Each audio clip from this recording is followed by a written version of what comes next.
This is physiotherapist Dr. Saeed Sheikh. This case involves a patient presenting with lumbar radicular pain, scapular spasm, and left arm pain. These conditions indicate a combination of issues in both the lumbar spine lower back and cervical spine scapular region upper back and neck. 1.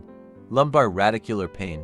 Radicular pain occurs when nerve roots in the lumbar spine are compressed, leading to radiating pain along the path of the sciatic nerve into the leg. It is typically caused by conditions like a herniated disc, spinal stenosis, or degenerative disc disease. 2.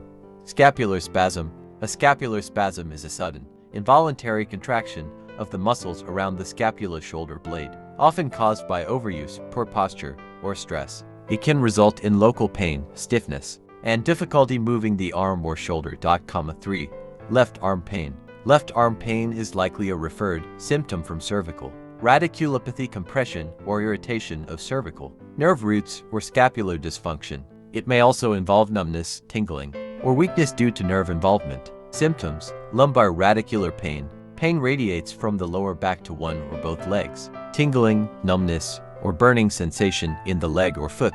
Weakness in the lower extremity. Pain worsens with prolonged sitting, bending forward, or coughing. Scapular spasm. Tightness or spasm around the shoulder blade. Localized pain that may radiate to the neck or shoulder. Limited range of motion in the shoulder joint, aggravated by poor posture, repetitive movements, or stress. Left arm pain. Dull, aching, or sharp pain in the arm, sometimes extending to the hand. Tingling, numbness, or weakness in the arm and hand. Pain exacerbated by neck movements or certain postures. Possible difficulty lifting or holding objects. Physiotherapy treatment for lumbar radicular pain. 1.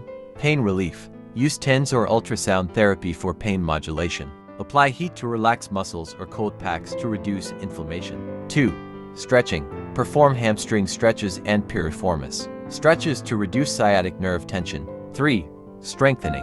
Core stability exercises such as bridges, pelvic tilts, and bird dog exercises to support the lumbar spine. 4. Neural mobilization. Sciatic nerve glides to reduce neural tension. 5.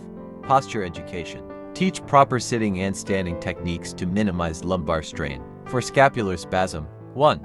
Manual therapy. Trigger point release and myofascial release for tight scapular muscles. 2. Stretching. Upper trapezius and levator scapulae stretches. Doorway stretch for tight chest muscles. 3. Strengthening. Scapular stabilization exercises like wall slides, resistance band rows, and scapular retraction. 4. Postural correction. Address forward head posture and rounded shoulders through ergonomic training. For left arm pain: stretching, neck side bends and rotations to improve mobility. Strengthening. Strengthen the neck flexors and scapular stabilizers to support the cervical spine.